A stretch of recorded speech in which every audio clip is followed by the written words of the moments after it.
Hey, it's Dr. Karin. Do you have a habit of allowing others to treat you poorly and then you feel bad that either you allowed it to happen or that you didn't stand up for yourself? This is quite common and it's such a painful experience to live with, and it reflects, though, a deeper pattern of poor self-image.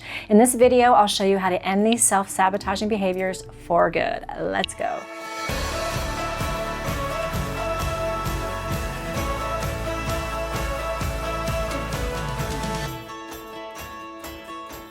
So the first step of changing what you're allowing, which is negative behavior, is to look at why you're doing it. Where did this come from? Where did you pick up the idea that you were meant to be treated poorly? So very likely, if you've gotten into the habit of allowing bad behavior repetitively, you either learned it from past relationships and you normalized it, and or you learned it in your family of origin watching the way that your parents treat each other. So it's really important to unpack that and see, wow, like this is specific to this situation, like this person shouldn't be treating me this way, but the other half of it is you're allowing it.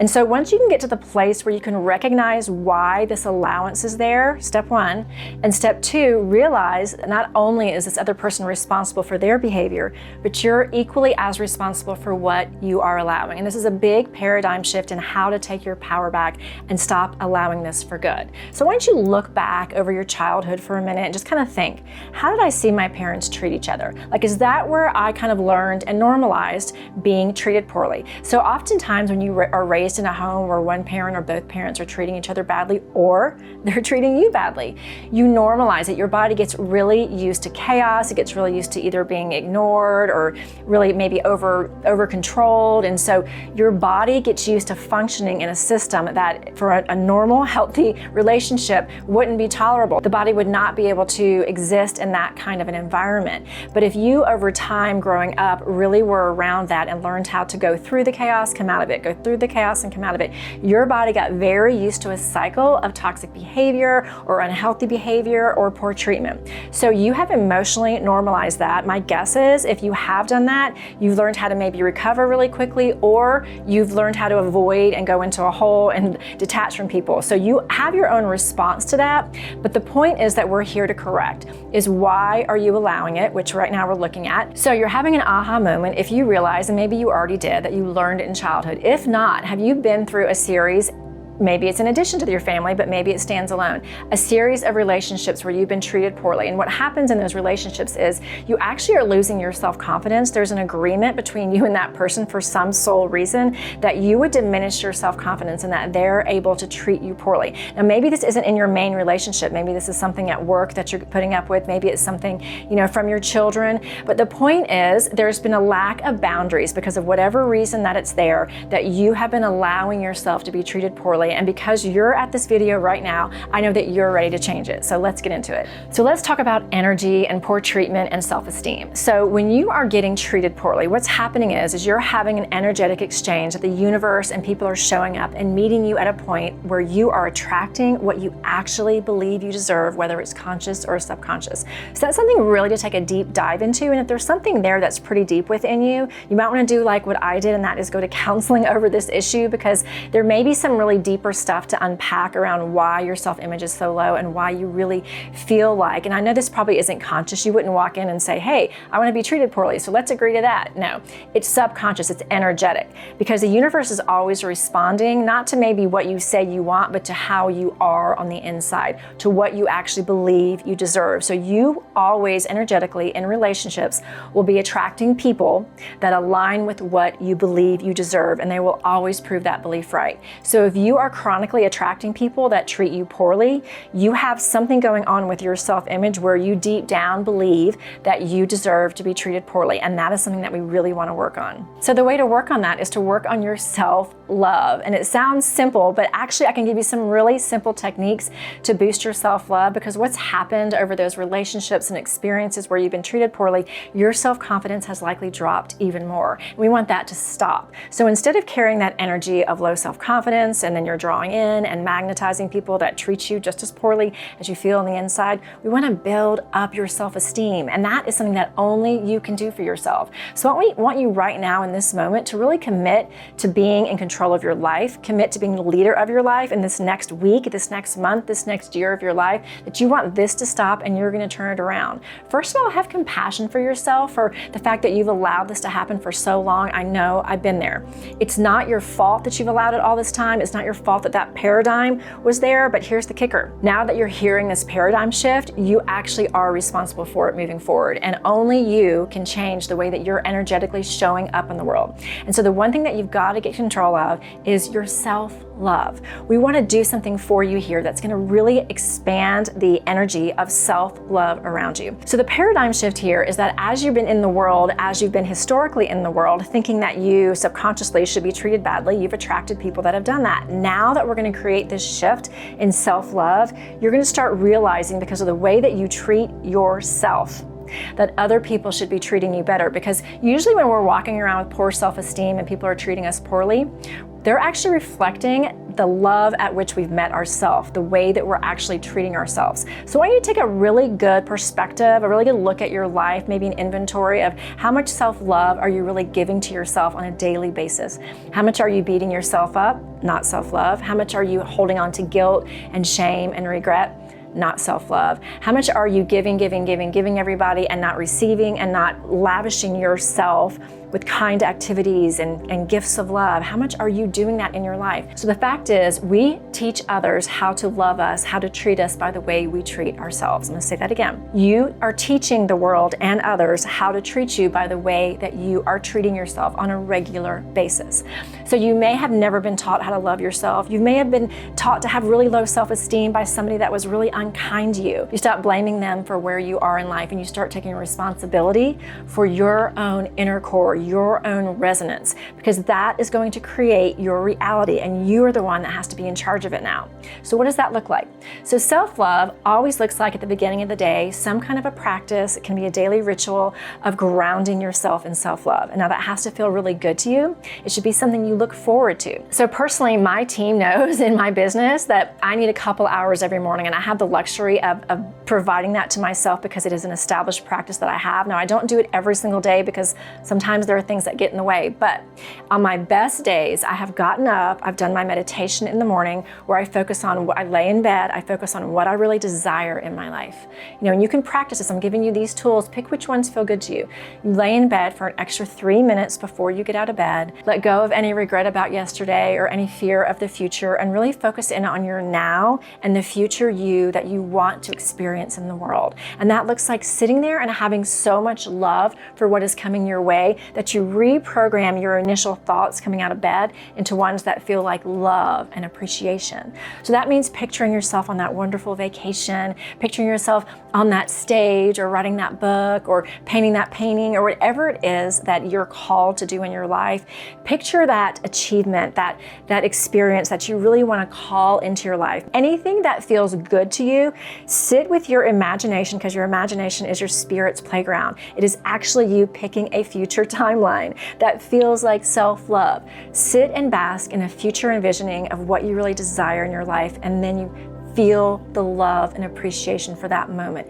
Project yourself into that future moment so that you can attract that timeline to you. Project yourself into that self-love, because the more you're feeling that self-love in the future, the more you're accelerating it into your now and pulling yourself into that exact timeline. So the next thing that I do in my self-love practice is I take a walk after I get the kids back from school. I clean the kitchen, and then I go and take a walk with my 2 dogs, Tucker and Tula, into the woods by my house. Now, there's something magical about being in nature. You can do something called forest bathing, which is just consciously walking through the trees and just asking with your intention that the trees take off any energy that doesn't serve you, and that you're kind of recalibrated with the energy of the earth, because Mother Earth loves you. Mother Earth loves playing with you. The animals of the planet love playing with you. Everything in the earth, the universal forces, love being a part of your energy field. So if you can go out and intentionally engage like I do on a daily basis, and I ask when I enter the trail, I ask Spirit, show me something new, show me the signs, give me guidance. And then I walk through the woods and anything that I look at, like a new mushroom, or maybe I love the way moss looks on like old logs. And I've walked on this trail probably 1,000 times, but every time I'm on it, I ask that my senses be open and I find things that I love and I let my eyes fall upon them and I let myself be dosed with a feeling of love. I tell things sometimes, oh my gosh, I appreciate you so much. I love you. Like that snail, that little fish that I'll see in the creek. Anything that you can find appreciation for, send loving energy to, because what you're doing in that moment is that you are then engaging in a vibration of love with the planet. And by doing so, you're reflecting self-love directly into your vibratory field that will stay with you all day. Now, the next thing that I do when I get back from my walk is I go into my meditation spot. I do stretching first because I do believe that an act of self-love is to open your energy centers. I do breath work and then I stretch my body out to where I feel like I'm getting a good flow of energy. And then over the years, my meditation practice has changed. I use all kinds of woo-woo stuff like bells and sage and tarot cards and all kinds of stuff to get my energy flowing. But I will sit in front of the mirror. I'll clear my energy field, which is really important. And then I'll look in the mirror. My meditation spot is directly in front of a full-length mirror. And I put my hand on my heart and I say, I love you. I love you. And I look into my own eyes in the mirror. This is a really powerful practice. And I practice receiving that love. And when you put your hand over your heart like that, you actually release oxytocin into your system, which is a love feel-good chemical. So what we're doing with these practices is getting your body used to feeling love. And the more you're doing these practices, like you commit to a morning routine, the more your body will start normalizing that feeling. You're getting it? You start normalizing being treated well. You start normalizing being treated like a queen. Like everybody knows that is ceremonial time for me. Do not bother me. I do not schedule a meeting before 11 a.m. Unless I have to, but I tend to not show up until 11 a.m. But I can. That's part of the cycle that I've kind of assigned to myself because it's what really works for me. That morning time is so important for me to recalibrate. And then I go into meditation, and you can do however that looks to you. If you don't know how to meditate, I've got all kinds of materials out there on meditating. You can look through my videos. So if you don't know how to meditate, I actually have a video that you can check out after this one by going to the link in the description below, and I walk you through a really beautiful connecting meditation. So when you're meditating, what I would advise you to do, which works for me, is as you're sitting there in that moment, very simply breathe in as if you're breathing in like the rhythm of the ocean as it ebbs and flows on the shore. Just visualize the ocean. That puts your body in a state of relaxation. And look, you're not supposed to be able to totally clear your mind, so stop using that as an excuse. Just let those thoughts pass by you like clouds. Don't judge yourself, just give yourself compassion and let them come and go. Recenter on your breath. And then what I do is in my mind's eye, I ground down and connect into, so each one of us has a crystal in the center of the earth. How cool is that? You have a stone with your name on it, with your essence in it, that grounds you to Mother Earth. That's why connecting to Mother Earth is so important. So envision this crystal and it'll pop up in your mind's eye, whatever it looks like to you. Mine is a really clear kind of quartz crystal. Just envision a beam of red light coming through you, through your sits bones, down into the earth, wherever you're sitting. Connect to that beam of light. Ask that energy from Mother Guide to come back up through that beam of light, up through your core, through your root chakra, and then connect up to Source. Now send a beam of white light up into wherever you feel like Source is. To me, I just kind of see Source as a source of light and of love up in kind of above the atmosphere, above the earth. And I've been able to teach myself how to connect to this ball of loving energy where I've told myself there is no judgment. It's all unconditional because that's what I think Source is. That's that self-love we're trying to resurrect within you. That is what you are here to emanate. All the other stuff is not comfortable for you because it is not an aligned match with who you are as a soul being. That Source love is an aligned match with you. Actually picture myself, my soul body, going up that chute of white light, that beam of white light, going into this big ball of white glowing energy like the sun, and it just feels like love. And anytime a thought comes in my mind that's negative, I just say, no, you can't exist here. I've just trained myself to do it. And I bask, I see myself kind of floating around in it, and I bask in unconditional love. And then I ask that I can take that back down with me. And then I feel that. Now maybe it doesn't last all day because life is going to keep happening, right? But the practice that you have of calibrating yourself to that frequency is so important for you to embody the self-love that then throughout your day, will emanate off of you and start attracting to you people and experience that match it. And the more calibrated you are to that essence of source love flowing through you, the less you are going to tolerate or allow poor treatment, because you will feel so in love with yourself that there's no way you would let anybody cross a boundary with you. So let's talk boundaries. But quickly, before I get into boundaries, if you like this video, go ahead and click the like button really quickly. And if you want to hear more videos like this that are super empowering, go ahead and subscribe to my channel by clicking that button below, and you'll get notices when all my new videos drop. Let's get back to the video. Okay, so let's talk boundaries. I want to give you a few really simple techniques that you can start practicing, and they will work like magic. So first of all, it is very, very easy for you to repeat old behaviors, but right now, what is going to be easier for you is to only accept that which is loving. And you can express this to someone close to you that maybe has not been treating you well, and you can let them know that these changes happening. And in those moments where the treatment is being bad, the simplest thing that you can do is to leave the room. So if you're used to chaos in that poor treatment, and you're used to kind of going back and forth with a partner or a coworker, one of the riskiest things you can do is stay in that engagement, because it only magnifies the poor treatment and the chaos and the toxicity. And we want you to be in charge of your energy field. So you're going to have to choose to say, you know what? Excuse me, I'm gonna exit for a few minutes. And you exit and go and clear your energy field, take some deep breaths, do some stretching, tune back into source before you re-engage with them. By you refusing to continue the dynamic, what you're doing, and this is very simple, but what you wanna do now is to stop the automatic behavior that's been happening for far too long. And the more times you can stick a cog in the wheel and stop that cycle from happening, the less normalized it's gonna be, and the more you're gonna interrupt something that's become a habit for you and them, and you're going to create change in that situation. Now, another technique that's really easy to use if you can't remove yourself from the situation and you're engaging is to use something called the broken record technique. And this is when you're repeating something to them that is a very simple statement that you repeat every time they try to come at you or treat you poorly, that removes you from the energy in the room. And this could be over text, it could be on a phone call, it could be on messaging, anywhere. And this is a statement that sounds something like, I'm sorry, this isn't working for me right now. I'm gonna have to go.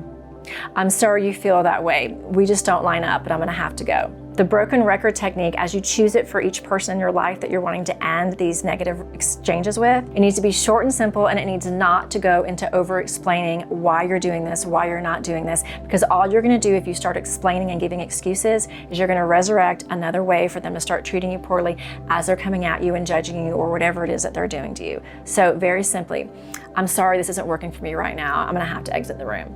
I'm sorry this isn't working for me right now. Can we talk later? Repeat. Repeat. So here's the deal. When that person that treats you poorly hears the same thing from you over and over again, it's going to piss them off at first. The next thing it's going to do is it's going to cause them to try something else, and you're going to repeat the same broken record statement to them.